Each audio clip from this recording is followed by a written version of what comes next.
Hi hello ನಮಸ್ಕಾರ. ವಿಶೇಷ ಕಾರ್ಯಕ್ರಮಕ್ಕೆ ಸ್ವಾಗತ. ನಾನು ರಂಜಿತಾ ರೇವಣ್ಣ. ಒಂದ್ ಕಾಲದಲ್ಲಿ ಡಾರ್ಕ್ ಪ್ರಿನ್ಸ್ ಅಂತ ಕರೆಯಲ್ಪಟ್ಟ ನಾಯಕ 17 ವರ್ಷಗಳ ವನವಾಸದ ನಂತರ ಮತ್ತೆ ಕೇಂದ್ರ ಬಿಂದುವಾಗಿದ್ದಾನೆ. ಖಲೀದಾ ಜಿಯಾ ಅವರ ಪುತ್ರ ತಾರಿಕ್ ರೆಹಮಾನ್ ಇಂದು ಬಾಂಗ್ಲಾದೇಶದ ಮುಂದಿನ ಪ್ರಧಾನಿಯಾಗಲು ಸಜ್ಜಾಗಿದ್ದಾರೆ. ಇದು ಕೇವಲ ಅಧಿಕಾರ ಬದಲಾವಣೆ ಅಲ್ಲ, ಇದು ಪ್ರಜಾಪ್ರಭುತ್ವದ ಮರು ಪ್ರವೇಶವೇ ಅಥವಾ ಹಳೆಯ ಶಕ್ತಿ ಕೇಂದ್ರಗಳ ಹೊಸ ರೂಪವೇ? ಬಾಂಗ್ಲಾದೇಶದ ಈ ರಾಜಕೀಯ ತಿರುವು ಭಾರತದ ಮೇಲೆ ಹೇಗೆ ಪರಿಣಾಮವನ್ನ ಬೀರುತ್ತೆ?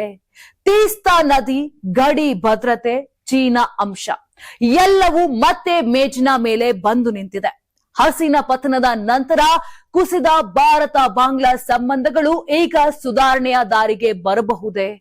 ಭಾರತ ಯಾಕೆ ತಾರಿಕ್ ರೆಹಮಾನ್ ಅವರಿಗೆ ತಕ್ಷಣ ಅಭಿನಂದನೆಯನ್ನ ಸಲ್ಲಿಸಿದೆ?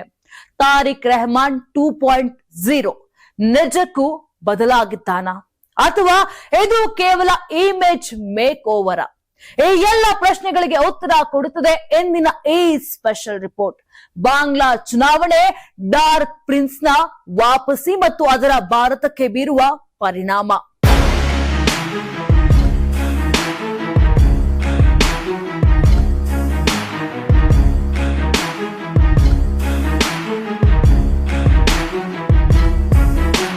ಬಾಂಗ್ಲಾದೇಶದ ರಾಜಕೀಯ ಇತಿಹಾಸದಲ್ಲಿ ಇದು ಒಂದು ಮಹತ್ವದ ತಿರುವು. 15 ವರ್ಷಗಳ ಕಾಲ ಆಡಳಿತ ನಡೆಸಿದ ಶೇಖ್ ಹಸೀನಾ ಅವರ ಪತನದ ನಂತರ ಇದೀಗ ಬಾಂಗ್ಲಾದೇಶ ನ್ಯಾಷನಲಿಸ್ಟ್ ಪಾರ್ಟಿ ಭರ್ಜರಿ ಬಹುಮತದೊಂದಿಗೆ ಮತ್ತೆ ಅಧಿಕಾರಕ್ಕೆ ಮರಳುತ್ತಿದೆ. 2024ರ ಜುಲೈನಲ್ಲಿ ನಡೆದ ಭಾರಿ ವಿದ್ಯಾರ್ಥಿ ಹೋರಾಟಗಳು, ನಿರುದ್ಯೋಗ, ಆಡಳಿತ ವೈಫಲ್ಯ ಮತ್ತು ಪ್ರಜಾಪ್ರಭುತ್ವ ಹಿನ್ನಡೆ ಇವೆಲ್ಲವೂ ಒಟ್ಟಾಗಿ ಸೇರಿ ಶೇಖ್ ಹಸೀನಾ ಸರ್ಕಾರದ ಪತನಕ್ಕೆ ಕಾರಣವಾಯಿತು. ಆ ಪತನದ ಸುಮಾರು 18 ತಿಂಗಳ ನಂತರ ನಡೆದ ಈ ಚುನಾವಣೆಯಲ್ಲಿ 300 ಸ್ಥಾನಗಳಿರುವ ಬಾಂಗ್ಲಾದೇಶ ಸಂಸತ್ತಿನಲ್ಲಿ ಬಿಎನ್ಪಿ ಪಕ್ಷವು 200ಕ್ಕೂ ಹೆಚ್ಚು ಸ್ಥಾನಗಳನ್ನು ಗೆದ್ದು ಸ್ಪಷ್ಟ ಬಹುಮತ ಸಾಧಿಸಿದೆ. ಇದರೊಂದಿಗೆ ಬಿಎನ್ಪಿ ಅಧ್ಯಕ್ಷ ತಾರಿಕ್ ರೆಹಮಾನ್ ಅವರು ಈ ದೇಶದ ಮುಂದಿನ ಪ್ರಧಾನಿಯಾಗುವುದು ಬಹುತೇಕ ಖಚಿತವಾಗಿದೆ. ಹಾಗಾದ್ರೆ ಯಾರು ಈ ತಾರಿಕ್ ರೆಹಮಾನ್? ಬಾಂಗ್ಲಾದ ರಾಜಕೀಯದಲ್ಲಿ ವಿವಾದಾತ್ಮಕ ಆದರೆ ಪ್ರಭಾವಶಾಲಿ ನಾಯಕನಾಗಿ ಗುರುತಿಸಿಕೊಂಡಿರುವ ತಾರಿಕ್ ರೆಹಮಾನ್ ಅವರು ಬಾಂಗ್ಲಾದೇಶದ ಮಾಜಿ ಪ್ರಧಾನಿ ಖಲೀದಾ ಜಿಯಾ ಅವರ ಪುತ್ರ. 1965ರ ನವೆಂಬರ್ 20ರಂದು ಢಾಕಾದಲ್ಲಿ ಜನಿಸಿದ ತಾರಿಕ್ ಯುವ ವಯಸ್ಸಿನಲ್ಲೇ ಬಿಎನ್ಪಿ ರಾಜಕಾರಣದಲ್ಲಿ ಪ್ರಮುಖ ಸ್ಥಾನ ಪಡೆದಿದ್ದರು. ಆದರೆ ಅವರ ರಾಜಕೀಯ ಜೀವನ ಏರುಪೇರಿನಿಂದ ಕೂಡಿದ ಹಾದಿಯಾಗಿದೆ. ಒಂದು ಕಡೆ ಪಕ್ಷದ ಸಂಘಟಕ, ಇನ್ನೊಂದು ಕಡೆ ಗಂಭೀರ ಆರೋಪಗಳ ಕೇಂದ್ರ ಬಿಂದು. 2008ರಲ್ಲಿ ಭ್ರಷ್ಟಾಚಾರದ ಆರೋಪದ ಮೇಲೆ ಮಿಲಿಟರಿ ಬೆಂಬಲಿತ ಸರ್ಕಾರ ತಾರಿಕ್ ರೆಹಮಾನ್ ಅವರನ್ನ ಬಂಧಿಸಿತು. ನಂತರ ಅವರು ದೇಶ ತೊರೆದು ಲಂಡನ್ಗೆ ತೆರಳಿದರು. ಅಲ್ಲಿ ಸುಮಾರು 17 ವರ್ಷಗಳ ಕಾಲ ಸ್ವಯಂ ಘೋಷಿತ ವನವಾಸ ಜೀವನ ನಡೆಸಿದರು. ಶೇಖ್ ಹಸೀನಾ ಆಡಳಿತಾವಧಿಯಲ್ಲಿ ತಾರಿಕ್ ಮೇಲೆ ಹತ್ಯೆ ಸಂಚು, ಭ್ರಷ್ಟಾಚಾರ, ಶಸ್ತ್ರಾಸ್ತ್ರ ಸಾಗಣೆ ಸೇರಿದಂತೆ ಹಲವು ಕ್ರಿಮಿನಲ್ ಪ್ರಕರಣಗಳು ದಾಖಲಾಗಿದ್ದವು. ಆದರೆ ಇವೆಲ್ಲವೂ ರಾಜಕೀಯ ಪ್ರೇರಿತ ಪ್ರಕರಣಗಳು ಎಂದು ತಾರಿಕ್ ಸದಾ ವಾದಿಸುತ್ತಿದ್ದರು. ಅವರ ಈ ವನವಾಸವೇ ಮುಂದೆ ಅವರನ್ನ ಬಾಂಗ್ಲಾದ ರಾಜಕಾರಣದಲ್ಲಿ ಡಾರ್ಕ್ ಪ್ರಿನ್ಸ್ ಎಂಬ ಹೆಸರಿನಿಂದ ಗುರುತಿಸಿಕೊಳ್ಳುವಂತೆ ಮಾಡಿತು. ತಾರಿಕ್ ಅವರ ತಾಯಿ ಖಲೀದಾ ಜಿಯಾ ಬಾಂಗ್ಲಾ ರಾಜಕೀಯದ ದೈತ್ಯ ಶಕ್ತಿ. ಅವರು ಕಳೆದ ಡಿಸೆಂಬರ್ನಲ್ಲಿ ನಿಧನರಾದರು. ತಾಯಿ ನಿಧನರಾಗುವ ಕೇವಲ 5 ದಿನಗಳ ಮೊದಲು ತಾರಿಕ್ ಲಂಡನ್ನಿಂದ ಬಾಂಗ್ಲಾದೇಶಕ್ಕೆ ಮರಳಿದ್ದರು. 2024ರ ಆಗಸ್ಟ್ನಲ್ಲಿ ಶೇಖ್ ಹಸೀನಾ ಸರ್ಕಾರ ಪತನಗೊಂಡ ನಂತರ ಡಿಸೆಂಬರ್ನಲ್ಲಿ ತಾರಿಕ್ ಸ್ವದೇಶಕ್ಕೆ ಮರಳಿದಾಗ ಲಕ್ಷಾಂತರ ಬೆಂಬಲಿಗರು ಅವರಿಗೆ ಅದ್ದೂರಿ ಸ್ವಾಗತವನ್ನ ಕೋರಿದ್ರು. ಈ ದೃಶ್ಯವೇ ಬಾಂಗ್ಲಾದ ರಾಜಕಾರಣದಲ್ಲಿ ನಾಯಕತ್ವದ ಹಸ್ತಾಂತರ ಈಗ ಪೂರ್ಣಗೊಂಡಿದೆ ಎಂಬುದನ್ನು ಸ್ಪಷ್ಟಪಡಿಸಿತು. ದೇಶಕ್ಕೆ ಮರಳಿದ ತಕ್ಷಣ ತಾರಿಕ್ ಅವರ ಮೇಲಿದ್ದ ಹಳೆಯ ಪ್ರಕರಣಗಳಿಂದ ಅವರು ಮುಕ್ತರಾದರು.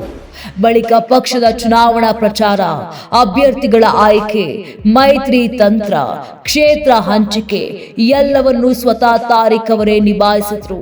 ಅವರ ಸಂಘಟನಾ ಸಾಮರ್ಥ್ಯ ಮತ್ತು ರಾಜಕೀಯ ಲೆಕ್ಕಾಚಾರವೇ ಇಂದು ಬಿಎನ್ಪಿಗೆ 200ಕ್ಕೂ ಹೆಚ್ಚು ಸ್ಥಾನಗಳನ್ನು ತಂದುಕೊಟ್ಟಿದೆ. ಇದು ಕೇವಲ ಚುನಾವಣಾ ಜಯವಲ್ಲ, 1 ದಶಕಕ್ಕೂ ಹೆಚ್ಚು ಕಾಲದ ರಾಜಕೀಯ ಅಂಚಿನ ಜೀವನದಿಂದ ಕೇಂದ್ರದತ್ತ ಮರಳಿದ ಕಥೆಯಾಗಿದೆ.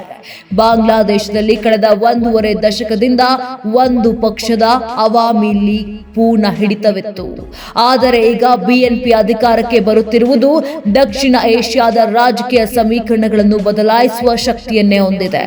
ತಾರಿಕ್ ರೆಹಮಾನ್ ಅವರ ಮುಂದೆ ಇರುವ ದೊಡ್ಡ ಸವಾಲು ಎಂದರೆ ಕುಸಿದಿರುವ ಆರ್ಥಿಕತೆಯನ್ನ ಸರಿಪಡಿಸುವುದು, ಯುವ ಜನರ ನಿರೀಕ್ಷೆಗಳಿಗೆ ಸ್ಪಂದಿಸುವುದು ಮತ್ತು ಹದಗೆಟ್ಟಿರುವ ಪ್ರಜಾಪ್ರಭುತ್ವ ವ್ಯವಸ್ಥೆಯನ್ನ ಮರುಸ್ಥಾಪಿಸುವುದು. ಸಾಲದ ಒತ್ತಡ, ವಿದೇಶಿ ಹೂಡಿಕೆ ಕುಸಿತ, ಉದ್ಯೋಗ ಸೃಷ್ಟಿಯ ಕೊರತೆ ಇವೆಲ್ಲವೂ ಹೊಸ ಸರ್ಕಾರದ ಮುಂದೆ ನಿಂತಿರುವ ತುರ್ತು ಪ್ರಶ್ನೆಗಳಾಗಿವೆ. ಒಂದು ಕಾಲದಲ್ಲಿ ಬಾಂಗ್ಲಾ ರಾಜಕಾರಣದಲ್ಲಿ ಡಾರ್ಕ್ ಪ್ರಿನ್ಸ್ ಎಂದು ಕರೆಯಲ್ಪಡುತ್ತಿದ್ದ ತಾರಿಕ್ ರೆಹಮಾನ್ ಅವರ ಬಿಎನ್ಪಿ ಪಕ್ಷವು ಈಗ ಶುಕ್ರವಾರ ನಡೆದ ಚುನಾವಣೆಯಲ್ಲಿ ಭರ್ಜರಿ ಜಯ ದಾಖಲಿಸಿದೆ. 17 ವರ್ಷಗಳ ಲಂಡನ್ ವನವಾಸದ ನಂತರ ಮರಳಿರುವ ತಾರಿಕ್ ಈಗ ದೇಶದ ಚುಕ್ಕಾಣಿ ಹಿಡಿಯಲು ಸಜ್ಜಾಗಿದ್ದಾರೆ. ಇದರೊಂದಿಗೆ ಭಾರತ ಬಾಂಗ್ಲಾದೇಶ ಸಂಬಂಧದಲ್ಲಿ ಇದು ಹೊಸ ಅಧ್ಯಾಯಕ್ಕೆ ನಾಂದಿ ಹಾಡುತ್ತದೆಯೇ ಎಂಬ ಪ್ರಶ್ನೆ ಸಹಜವಾಗಿ ಉದ್ಭವಿಸಿದೆ. 2024ರಲ್ಲಿ ಶೇಖ್ ಹಸೀನಾ ಪದಚ್ಯುತಿಯ ನಂತರ ಭಾರತ ಮತ್ತು ಬಾಂಗ್ಲಾದೇಶದ ಸಂಬಂಧವು ಸಾಕಷ್ಟು ತಳಮಟ್ಟಕ್ಕೆ ಕುಸಿದಿತ್ತು. ಆದರೆ ಈಗ ಫಲಿತಾಂಶ ಪ್ರಕಟವಾಗುತ್ತಲೇ ಭಾರತವು ತಾರಿಕ್ ರೆಹಮಾನ್ ಅವರಿಗೆ ಅಭಿನಂದನೆ ಸಲ್ಲಿಸಿರುವುದು ಉಭಯ ದೇಶಗಳ ಸಂಬಂಧವನ್ನ ಮತ್ತೆ ಹಳಿಗೆ ತರಲು ಭಾರತ ಎಷ್ಟು ಉತ್ಸುಕವಾಗಿದೆ ಎಂಬುದನ್ನು ತೋರಿಸುತ್ತದೆ. ಭಾರತದ ದೃಷ್ಟಿಯಲ್ಲಿ ಮೂಲಭೂತವಾದಿ ಜಮಾತ್ ಎ ಇಸ್ಲಾಮಿಗಿಂತ ಬಿಎನ್ಪಿ ಹೆಚ್ಚು ಪ್ರಜಾಪ್ರಭುತ್ವವಾದಿ ಮತ್ತು ಉದಾರವಾದಿ ಪಕ್ಷವೆಂಬ ನಂಬಿಕೆ ಇದೆ. ತಾರಿಕ್ ರೆಹಮಾನ್ ಬಾಂಗ್ಲಾದೇಶ ಮೊದಲು ಎನ್ನುವ ಅಜೆಂಡವನ್ನ ಮುಂದಿಟ್ಟಿದ್ದಾರೆ. ಭಾರತ, ಚೀನಾ ಮತ್ತು ಪಾಕಿಸ್ತಾನದಿಂದ ಸಮಾನ ದೂರ ಕಾಯ್ದುಕೊಳ್ಳುವುದಾಗಿ ಅವರು ಹೇಳಿರುವುದು ಭಾರತಕ್ಕೆ ಸಮಾಧಾನ ತಂದಿದೆ. ಇದೇ ಕಾರಣಕ್ಕೆ ಭಾರತ ಈ ಬದಲಾವಣೆಯನ್ನ ಮೊದಲೇ ಗ್ರಹಿಸಿ ಹಿಂದಿನ ವರ್ಷದಲ್ಲೇ ಸಂಬಂಧ ಸುಧಾರಣೆಗೆ ಬೇಕಾದ ಪೂರ್ವ ತಯಾರಿಯನ್ನು ಮಾಡಿಕೊಂಡಿತ್ತು. ಕಳೆದೊಂದು ವರ್ಷದೊಳಗೆ ಹದಗೆಟ್ಟಿದ್ದ ಸಂಬಂಧವನ್ನ ಹಂತ ಹಂತವಾಗಿ ಸರಿಪಡಿಸುವ ಪ್ರಯತ್ನ ನಡೆಯುತ್ತಲೇ ಇತ್ತು. ಖಲೀದಾಜಿಯ ಅನಾರೋಗ್ಯದಲ್ಲಿದ್ದಾಗ ಪ್ರಧಾನಿ ಮೋದಿ ಕಾಳಜಿ ವ್ಯಕ್ತಪಡಿಸಿದ್ದರು. ಖಲೀದಾಜಿಯ ನಿಧನದ ನಂತರ ವಿದೇಶಾಂಗ ಸಚಿವ ಎಸ್ ಜೈಶಂಕರ್ ಢಾಕಾಗೆ ಭೇಟಿ ನೀಡಿ ತಾರಿಕ್ ಅವರನ್ನ ಭೇಟಿಯಾಗಿ ಮೋದಿ ಅವರ ವೈಯಕ್ತಿಕ ಪತ್ರವನ್ನು ಹಸ್ತಾಂತರಿಸಿದ್ದರು. ಚುನಾವಣಾ ಫಲಿತಾಂಶ ಪ್ರಕಟವಾಗುತ್ತಿದ್ದಂತೆಯೇ ಪ್ರಧಾನಿ ಮೋದಿ ನಿಮ್ಮೊಂದಿಗೆ ಕೆಲಸ ಮಾಡಲು ಎದುರು ನೋಡುತ್ತಿದ್ದೇನೆ ಅಂತ ಟ್ವೀಟ್ ಮಾಡಿದ್ದಾರೆ. ಇದು ರಾಜತಾಂತ್ರಿಕ ಸಂದೇಶ ಮಾತ್ರವಲ್ಲ, ಭವಿಷ್ಯದ ಸಹಕಾರದ ಸೂಚನೆಯೂ ಹೌದು. ಆದರೆ ಭಾರತ ಬಾಂಗ್ಲಾ ಸಂಬಂಧದ ಮುಂದೆ ಸವಾಲುಗಳಿಲ್ಲವೆಂದಲ್ಲ. ಶೇಖ್ ಹಸೀನಾ ಅವರು ಭಾರತದಲ್ಲಿ ಆಶ್ರಯ ಪಡೆದಿರುವುದು ಬಾಂಗ್ಲಾದೇಶದ ಯುವ ಪೀಳಿಗೆಯಲ್ಲಿ ಭಾರತದ ವಿರುದ್ಧ ಅಸಮಾಧಾನ ಮೂಡಿಸಿದೆ. ಹಸೀನಾ ಹಸ್ತಾಂತರದ ಬಗ್ಗೆ ಬಾಂಗ್ಲಾ ಜನರ ಒತ್ತಡ ದಿನೇ ದಿನೇ ಹೆಚ್ಚುತ್ತಿದೆ. ಜೊತೆಗೆ ತೀಸ್ತಾ ಮತ್ತು ಪದ್ಮ ನದಿಗಳ ನೀರಿನ ಹಂಚಿಕೆ, ಗಡಿ ಹತ್ಯೆಗಳನ್ನು ನಿಲ್ಲಿಸುವ ವಿಚಾರದಲ್ಲಿ ತಾರಿಕ್ ರೆಹಮಾನ್ ಕಠಿಣ ನಿಲುವು ಹೊಂದಿದ್ದಾರೆ. ತಾರಿಕ್ ರೆಹಮಾನ್ ಅವರ ಹಳೆಯ ಇತಿಹಾಸವು ಭಾರತಕ್ಕೆ ಸ್ವಲ್ಪ ಆತಂಕಕಾರಿ. 2001ರಿಂದ 2006ರ ಅವಧಿಯಲ್ಲಿ ಹವಾ ಭವನ ಎಂಬ ಪರ್ಯಾಯ ಶಕ್ತಿ ಕೇಂದ್ರದ ಮೂಲಕ ಭಾರತ ವಿರೋಧಿ ಚಟುವಟಿಕೆಗಳು ನಡೆದಿದ್ದವು ಎಂಬ ಆರೋಪಗಳಿವೆ. ಆ ಸಮಯದಲ್ಲಿ ಈಶಾನ್ಯ ಭಾರತದ ಉಗ್ರಗಾಮಿಗಳಿಗೆ ಬಾಂಗ್ಲಾದೇಶದಲ್ಲಿ ಆಶ್ರಯ ನೀಡಲಾಗಿತ್ತು ಎಂದು ಭಾರತ ಆರೋಪಿಸಿತ್ತು. 2004ರ ಚಿತ್ತಗಾಂಗ್ ಶಸ್ತ್ರಾಸ್ತ್ರ ಸಾಗಣೆ ಪ್ರಕರಣದಲ್ಲೂ ತಾರಿಕ್ ಹೆಸರು ಕೇಳಿ ಬಂದಿತ್ತು. ಆದರೆ 17 ವರ್ಷಗಳ ವನವಾಸದ ನಂತರ ಮರಳಿರುವ ತಾರಿಕ್ ರೆಹಮಾನ್ ಈಗ ಬದಲಾಗಿದ್ದಾರೆ ಎನ್ನುವ ಮಾತುಗಳು ಕೇಳಿ ಬರುತ್ತಿವೆ. ಧರ್ಮ ವ್ಯಕ್ತಿಗೆ ಸೇರಿದ್ದು, ರಾಷ್ಟ್ರ ಎಲ್ಲರಿಗೂ ಸೇರಿದ್ದು ಎನ್ನುವ ಮೂಲಕ ಅವರು ಹಿಂದೂ ಅಲ್ಪಸಂಖ್ಯಾತರ ರಕ್ಷಣೆಯ ಭರವಸೆ ನೀಡುತ್ತಾರೆ. ಹಳೆಯ ಕಹಿಯನ್ನ ಮರೆತು ಅಭಿವೃದ್ಧಿ ಮತ್ತು ಸ್ಥಿರತೆಯತ್ತ ಗಮನ ಹರಿಸುವ ಹಂಬಲವನ್ನ ವ್ಯಕ್ತಪಡಿಸುತ್ತಾರೆ. ಇನ್ನು ಮುಂದೆ ಮೈತ್ರಿ ಎಕ್ಸ್ಪ್ರೆಸ್ ಸುಗಮವಾಗಿ ಸಾಗಬೇಕಾದರೆ ತಾರಿಕ್ ರೆಹಮಾನ್ ಅವರು ಭಾರತದ ಭದ್ರತಾ ಕಾಳಜಿಗಳನ್ನ ಗೌರವಿಸಬೇಕಾಗುತ್ತದೆ. ಅದೇ ವೇಳೆ ಭಾರತವು ಬಾಂಗ್ಲಾದೇಶದ ಬದಲಾಗುತ್ತಿರುವ ರಾಜಕೀಯ ವಾಸ್ತವಿಕತೆಗೆ ಹೊಂದಿಕೊಳ್ಳಬೇಕಾಗುತ್ತದೆ. ಈ ಸಮತೋಲನವೇ ಮುಂದಿನ ವರ್ಷಗಳಲ್ಲಿ ಭಾರತ ಬಾಂಗ್ಲಾದೇಶ ಸಂಬಂಧ ಯಾವ ದಿಕ್ಕಿನಲ್ಲಿ ಸಾಗುತ್ತದೆ ಎಂಬುದನ್ನು ನಿರ್ಧರಿಸಲಿದೆ. ಈ ಚುನಾವಣೆ ಫಲಿತಾಂಶದ ಹಿಂದೆ ಕೇವಲ ರಾಜಕೀಯ ಅಸಮಾಧಾನವಷ್ಟೇ ಇರಲಿಲ್ಲ, ಆರ್ಥಿಕ ಒತ್ತಡವು ದೊಡ್ಡ ಪಾತ್ರ ವಹಿಸಿತ್ತು. ಕಳೆದ ಕೆಲ ವರ್ಷಗಳಲ್ಲಿ ಬಾಂಗ್ಲಾದೇಶದಲ್ಲಿ ದುಬಾರಿತನ ಏರಿಕೆ, ವಿದೇಶಿ ಕರೆನ್ಸಿ ಸಂಗ್ರಹ ಕುಸಿತ, ವಿದ್ಯುತ್ ಕಡಿತಗಳು ಮತ್ತು ಉದ್ಯೋಗಾವಕಾಶಗಳ ಕೊರತೆ ಜನಸಾಮಾನ್ಯರ ಮೇಲೆ ನೇರ ಪರಿಣಾಮ ಬೀರಿತ್ತು. ವಿಶೇಷವಾಗಿ ನಗರ ಯುವಜನತೆ ಮತ್ತು ಮಧ್ಯಮ ವರ್ಗವು ಸರ್ಕಾರದ ಮೇಲಿನ ವಿಶ್ವಾಸ ಕಳೆದುಕೊಂಡಿತ್ತು. ಈ ಹಿನ್ನೆಲೆಯಲ್ಲೇ ತಾರಿಕ್ ರೆಹಮಾನ್ ಅವರ ಬಿಎನ್ಪಿ ಪಕ್ಷವು ಆರ್ಥಿಕ ಪುನಶ್ಚೇತನ ಮತ್ತು ಉದ್ಯೋಗ ಸೃಷ್ಟಿಯನ್ನ ಚುನಾವಣೆಯ ಪ್ರಮುಖ ಅಸ್ತ್ರವನ್ನಾಗಿ ಮಾಡಿತು.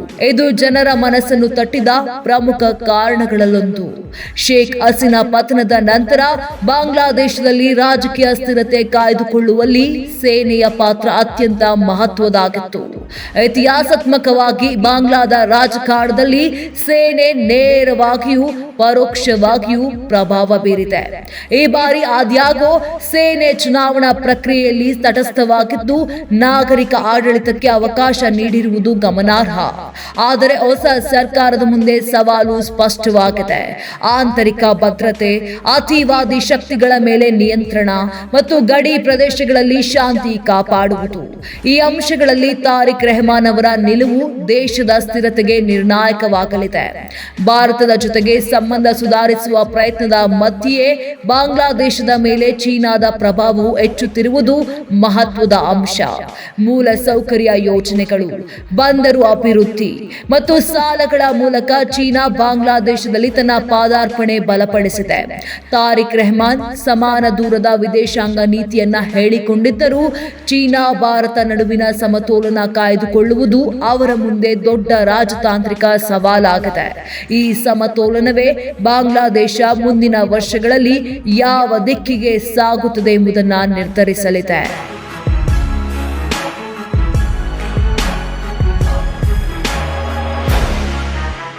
ಒಟ್ನಲ್ಲಿ ಬಾಂಗ್ಲಾದೇಶ ಇಂದು ಹೊಸ ರಾಜಕೀಯ ಅಧ್ಯಾಯಕ್ಕೆ ಕಾಲಿಟ್ಟಿದೆ. 15 ವರ್ಷಗಳ ಏಕಾಧಿಕಾರದ ನಂತರ ಮತದಾರರು ಬದಲಾವಣೆಗೆ ಸ್ಪಷ್ಟ ಸಂದೇಶ ನೀಡಿದ್ದಾರೆ. ಡಾರ್ಕ್ ಪ್ರಿನ್ಸ್ ಎಂದು ಗುರುತಿಸಲ್ಪಟ್ಟ ತಾರಿಕ್ ರೆಹಮಾನ್ ಈಗ ಕೇವಲ ಅಧಿಕಾರದ ಶಿಖರದಲ್ಲ, ಭಾರಿ ಹೊಣೆಗಾರಿಕೆಯಲ್ಲೂ ನಿಂತಿದ್ದಾರೆ. ಆರ್ಥಿಕತೆ, ಪ್ರಜಾಪ್ರಭುತ್ವ, ಅಲ್ಪಸಂಖ್ಯಾತರ ಭದ್ರತೆ ಮತ್ತು ಭಾರತದೊಂದಿಗೆ ಸಂಬಂಧ ಎಲ್ಲವೂ ಈಗ ಅವರ ಮೊದಲ ನಿರ್ಧಾರಗಳ ಮೇಲೆ ಅವಲಂಬಿತ. ಇದು ಕೇವಲ ನಾಯಕನ ವಾಪಸ್ಸಾದ ಕಥೆಯಲ್ಲ, ಬಾಂಗ್ಲಾದೇಶ ಯಾವ ದಿಕ್ಕಿಗೆ ಸಾಗುತ್ತದೆ ಎಂಬುದನ್ನ ನಿರ್ಧರಿಸುವ ಕ್ಷಣ. ತಾರಿಕ್ ರೆಹಮಾನ್ 2.0 ನಿಜಕ್ಕೂ ಬದಲಾವಣೆಯ ಸಂಕೇತವಾಗ್ತಾನ ಅಥವಾ ಮತ್ತೊಂದು ಅನಿಶ್ಚಿತ ಅಧ್ಯಾಯಕ್ಕೆ ದಾರಿ ಮಾಡಿಕೊಡ್ತಾನ? ಇದಕ್ಕೆ ಉತ್ತರ ಕೊಡಬೇಕು ಮುಂದಿನ ದಿನಗಳು. ಇನ್ನು ಇದರ ಬಗ್ಗೆ ನಿಮ್ಮ ಅಭಿಪ್ರಾಯ ಏನಿದೆ ಕಮೆಂಟ್ ಮಾಡಿ. ಯಾರಾಗ್ತಾರೆ ಎಂಎಲ್ಎ ಅಭ್ಯರ್ಥಿ 2028 ಶೀಘ್ರದಲ್ಲೇ. ಪ್ರತಿದಿನ ಒಂದೊಂದು ಕ್ಷೇತ್ರದ ಟಿಕೆಟ್ ಆಕಾಂಕ್ಷಿಗಳ ಸಂಪೂರ್ಣ ಮಾಹಿತಿ ಪೊಲಿಟಿಕಲ್ ಜರ್ನಲಿಸ್ಟ್ KM ಶಿವಕುಮಾರ್ ಅವರಿಂದ.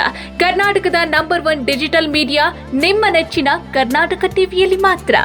ನೀವು ಸಣ್ಣ ಆಗ್ಬೇಕಲ್ವಾ? ಅದು ಒಂದು ಉತ್ತಮ ಆಹಾರದಿಂದ ಸಣ್ಣ ಆಗ್ಬೇಕಲ್ವಾ? ಪ್ರತಿದಿನ ನಮ್ಮ ಜೀನಿ ಸ್ಲಿಮ್ ನ ಯೂಸ್ ಮಾಡಿ ಯಾವುದೇ ಸೈಡ್ ಎಫೆಕ್ಟ್ ಇಲ್ದಂಗೆ ನೀವು ಸಣ್ಣ ಆಗ್ತೀರಾ.